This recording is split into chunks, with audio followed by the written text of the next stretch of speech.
Et après avoir soulevé la controverse en proposant d'imposer des tests des valeurs aux nouveaux arrivants, la coalition Avenir Québec récidive. François Legault croit que le Québec accueille chaque année 10 000 immigrants de trop. Il invoque leurs difficultés à s'intégrer et à se trouver du travail pour justifier sa position. Normand Grondin. Alors que le caucus de la coalition Avenir Québec se terminait, son chef en a profité pour relancer le débat identitaire. Sa proposition, réduire de 20 % le nombre d'immigrants reçus au Québec. On a une proportion importante des immigrants au Québec qui ne s'intègrent ni au marché du travail, ni à la majorité francophone.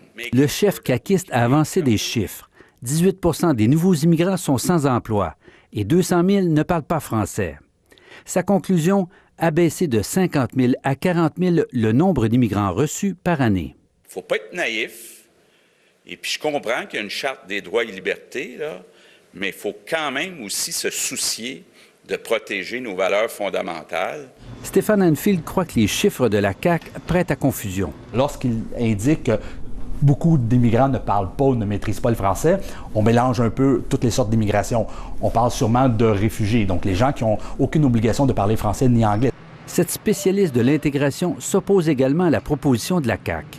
Nous, avec un problème démographique que nous avons au Québec, est-ce qu'on va diminuer le niveau d'immigration aussi? Est-ce que ça va nous aider par rapport à notre positionnement au Canada? Cela dit, les spécialistes reconnaissent que notre système d'intégration est sous-financé. Toujours selon la CAQ, depuis 2003, le Québec a haussé de 25 % le seuil d'immigration, mais de seulement 5 % le budget qu'il consacre à l'intégration. Mais la ministre Veil affirme que sa réforme de l'immigration va bientôt changer la donne. Oui, les budgets vont suivre, absolument. Donc, c'est les organismes communautaires qui sont partout au Québec. C'est eux qui reçoivent le financement pour l'accueil et l'intégration. C'est eux qui travaillent ce dossier-là. Et la francisation, c'est partout sur le territoire du Québec qu'on offre des cours de francisation. François Legault a conclu que même en abaissant le seuil d'immigration de 20 % le Québec recevrait encore, toute proportion gardée, plus d'immigrants que les États-Unis ou la France.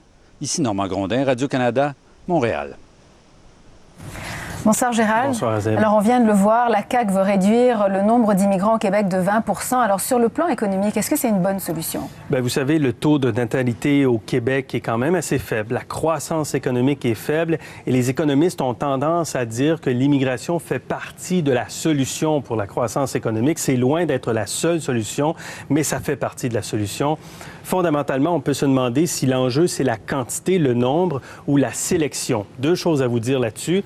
Seulement 55 % des immigrants reçus annuellement au Québec en ce moment parlent français et le quart ne parle ni français ni anglais. Est-ce que du point de vue économique, c'est vraiment productif? On peut se poser la question.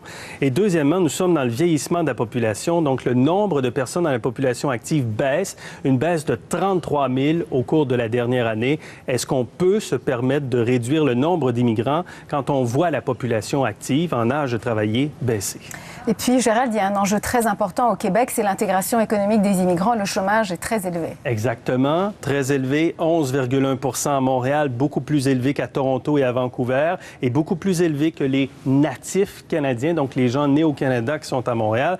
Et quand on regarde les immigrants récents, les 5 dernières années, Montréal, le taux de chômage est à 18,4 %, ce qui est considérable et beaucoup plus élevé qu'à Toronto et à Vancouver.